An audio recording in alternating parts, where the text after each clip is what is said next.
Welcome everybody, it's Ralph from Side Games, and we're here with the final scenario of the Mad Titans Shadow campaign box, Loki himself. And if the picture is not a bit of a spoiler, it probably gives it away. Loki has somehow managed to weasel his way to getting a hold of the Infinity Gauntlet, and is now terrorizing everybody. So, with that, we'll start away. I'm looking to Loki 1, 2 scheme, 2 attack, victory in 1.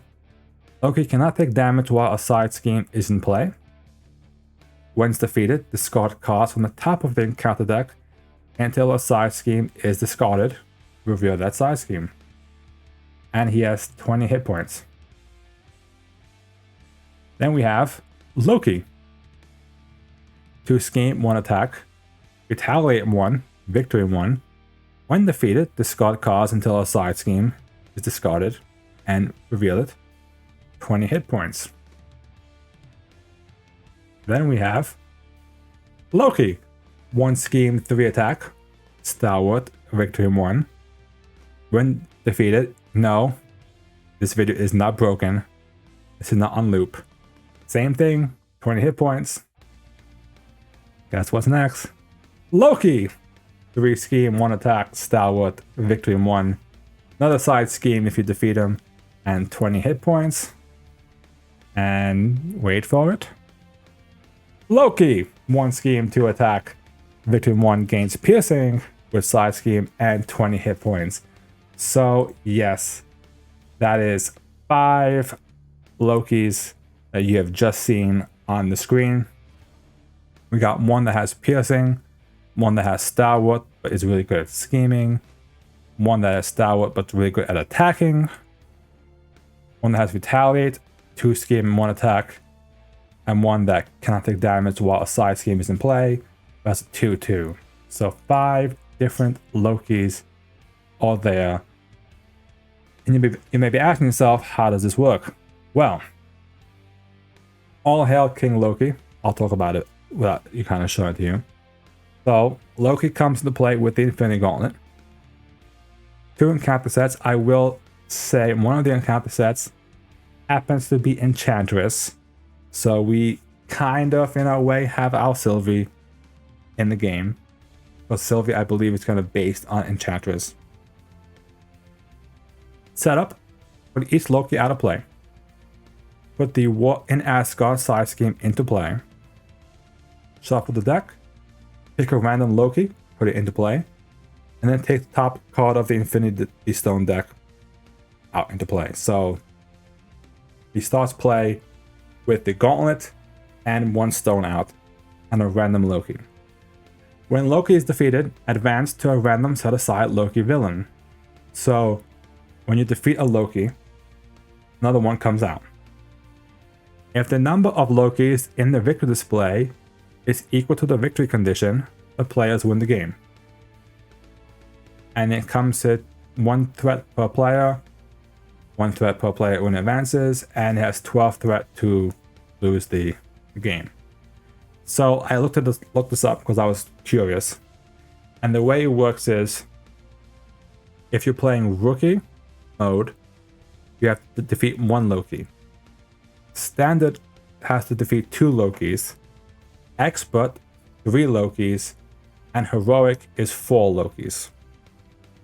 So there's no other like requirement for it. It's whatever difficulty you're kind of playing at. So I think you're playing standard, it's 2 Lokis you have to defeat out of the 5. The Casket of Ancient Winters. Hinder 1 per player for threat. When defeated, reveal the top card of the Infinity Stone deck. So an Infinity Stone comes out. Swap Loki with a random set aside Loki villain. So you may guess, for this Loki, that the Lokis are going to be swapping out. So here's my question for Fantasy Flight. I don't think they've actually clarified. They have said that when Loki swaps out, any attachments kind of stay, like transfer over. If he's stunned, it transfers over. Unless it happens to be one of the Lokis that have Stalwart comes into play. My question is hit points. Does his hit points reset every time he swaps? I'm gonna guess yes. Because I think that's probably what's supposed to make the scenario hard. I'm guessing. I'm guessing that Loki's being super weaselly, and by him swapping out different like clones of himself, it's harder to do that. If the hit points do stay the same, then 20 hit points per player is still a lot of hit points. But I guess it's kind of, depending on what else is in his set, it may be less, I don't know, less cool in my opinion. War in Asgard. Remember, this card does come into play already from the beginning. 6 threat, hinder 1 per player, acceleration icon. When defeated, reveal the top card of the Infinity Stone deck. Swap Loki with a random set aside Loki villain. So the Loki swap. Madness on Midgard, another side scheme. 5 threat, hinder 1 per player, crisis icon. Also, when defeated, reveal the top card of the Infinity Stone and swap Lokis. So that's 3 side schemes that we've seen from him already. And remember, there was that one Loki that couldn't take damage while a side scheme was in play. So gotta keep that in mind for this particular one. Open the Bifrost. 3 scheme, another side scheme, that's 4 of them. When defeated, reveal the top card of the Infinity Stone deck. Swap Lokis. So each side scheme pretty much gives you an Infinity Stone and swaps the Lokis when you defeat them. Loki's staff attaches to Loki, +1 attack. After you make a basic attack against Loki, spend energy and physical to discard this card. So again, it forces you to spend an attack to at least deal with it. Loki's crown, kind of similar. That's a creepy picture. Jesus Christ, that is a face of nightmares.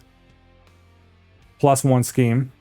After you make a basic attack against Loki, spend mental and physical to discard this card. I'm moving on because that's just a creepy smile.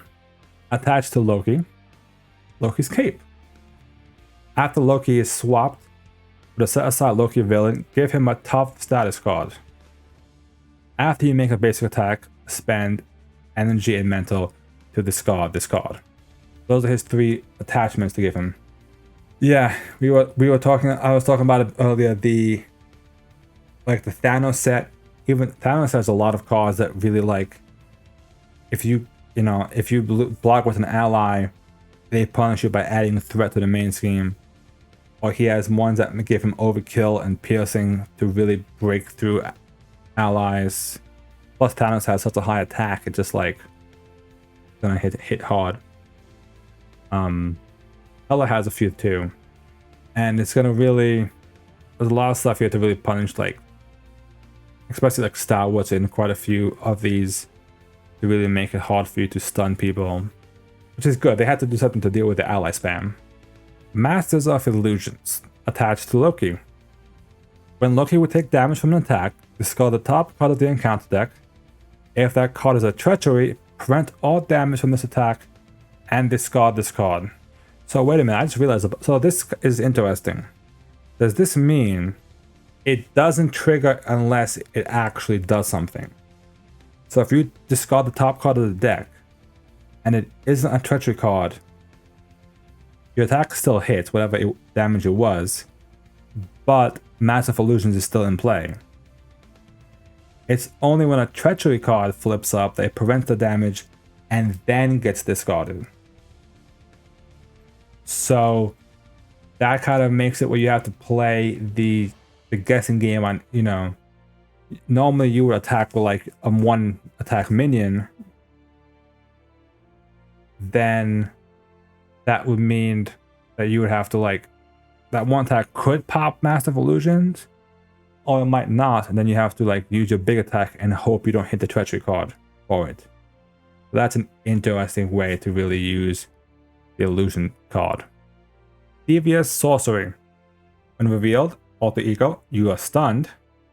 If you're already stunned, place 2 threat on the main scheme. When revealed in hero form, you are stunned. If you're already stunned, take 2 damage. So you're stunned either way, where either you take 2 threat or 2 damage. And there's 2 copies of that. Infinite Mischief. Shuffle the Infinity Stone deck into the deck and reveal the top card. Boost. Discard the top card of the Infinity Stone deck. Applies boost icons. So this resets his Infinity Stone deck. And remember, we've talked about this when we did the Thanos discussion, that the Time Stone has 4 boost icons. I believe there's 2 of them that have 3 boost icons. So you have 2 plus 3s, a plus 4, and I think 2 plus 2s and a plus 1. So potential to do plus 4 damage as a boost icon. I got 2 of those. The Trickster. When revealed, swap Lokis. Loki activates against you. Give Loki an additional boost card and a tough status card as a boost card. And we have 1, 2, 3 of those. So there's a lot of cards in Loki's set that flips Loki's around, which is interesting because, and then you have side schemes that come out to play when you defeat any Lokis. So I think that my initial guess probably, and I know we discussed a bit, that maybe the hit points do stay the same because there's a lot of swapping going on. And I feel like that there's no way to like burst 20 damage on one Loki, and then like with all the different ways he can swap, it would just be horrendous. So I think the hit points do probably stay transfer over, which I guess is okay in that sense. It's 20 hit points, so he's still beefy enough. But in my opinion, I mean, it's okay. I think that this scenario is gonna probably feel more hectic than overbearing. We've discussed it a bit with how Ronan kind of has felt so, oppressive with his abilities. But Ronan felt really oppressive to play against. I feel like Loki is going to feel more hectic in that there's a lot of swapping Lokis around. The side schemes kind of become a bit of a nuisance, and they also force you to swap Lokis. Now, looking at the Lokis themselves, like this one's pretty standard 2/2, but a side scheme means that he can't take damage. This one is a bit annoying because he has 2 scheme and retaliate. This one's probably one of the toughest ones, stalwart and 3 attack. 3 scheme and stalwart. This is probably the worst one because you don't want him to scheme out the game. This one gains piercing, but probably this one's probably the worst one, really. Or this one for the offensive damage. But I think it's a fun scenario. I think it will be interesting to see how they play it. I'm not sure if there's campaign cards, kind of like how we had the Badoon Headhunter in Galaxy's Most Wanted, that kind of like as you played through it got tougher. We do have the Enchantress and Frost Giant set, so there's going to be tons of minions to have to deal with on top of that. And Enchantress, of course, is going to be doing mind control stuff that'll probably mess with your allies as well. That being said, this is the final scenario for Mad Titan's Shadow. What do you guys think about Loki? Do you think it's worth being the final scenario? Is it worth having the curveball of having Loki and Hela after Thanos? Or would it have been better to have Thanos as the last